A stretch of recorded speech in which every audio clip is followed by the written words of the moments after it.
Phallusy, written, read and produced by Roderick Frost. Chapter 1. The Orchard.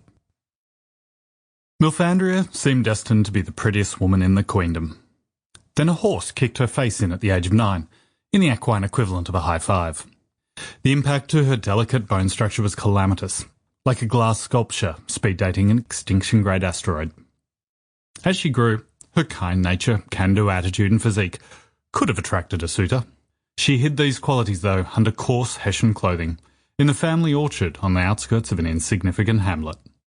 So well hidden, her only sexual experience wasn't with a man at all. It was with an orc. As a child, Milfandria had imagined the orchard's apple trees were her protectors, ready to uproot and attack invading monsters. This notion had comforted her after her parents' death. However, one evening at the age of 20, the leader of an orcish raiding party exposed her naivety by ripping off her door and destroying her innocence. He left her screaming silently at the ground, racked by pain, her only consoler, the empty hug of a cold floor, and darkness creeping into her tiny hut. The whole encounter took a handful of minutes, but changed her life forever. Outside, her apple trees stood silent, revealed as false guardians. 8 months later, reports reached as far as the Citadel that something extraordinary had happened. A half-orc child had been born. This momentary fame did nothing for Milfandria. During the pregnancy, she'd occasionally thought of the growing creature inside her as a parasitic invader. This feeling disappeared when she first held the defenceless child, looking into her large, innocent eyes. Though now powerless, she knew her daughter would possess great strength in time, a strength that could protect her. Thinking of the brutish orc barbarian who'd fathered her, she named the girl Barbadon, in a moment of reproductive Stockholm syndrome. It was soon shortened to Babs for all but the sternest of parental rebukes.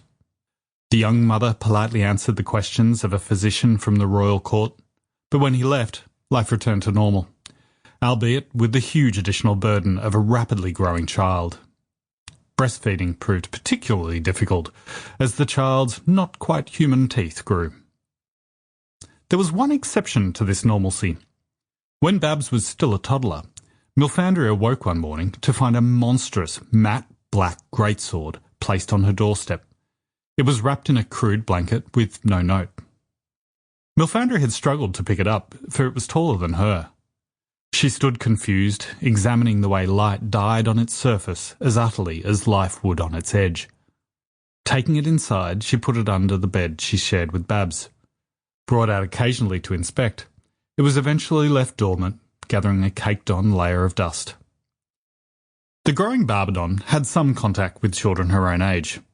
In childhood, Trill, Jacinta and Ark did not display the same racism as the adults, many of whom remembered the raid that had brought her to the hamlet.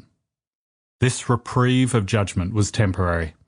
As her orcish blood matured her faster, the differences were stark to her peers. By 14, she was a towering adult. By 16, stronger than any male in the village. She had become fascinated with the greatsword and practised swinging it against imagined foes whenever she had time.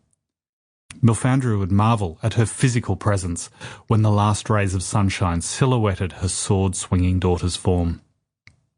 The villagers never saw Babs in this endeavour. Milfandria had drilled into her from an early age to never show signs of aggression.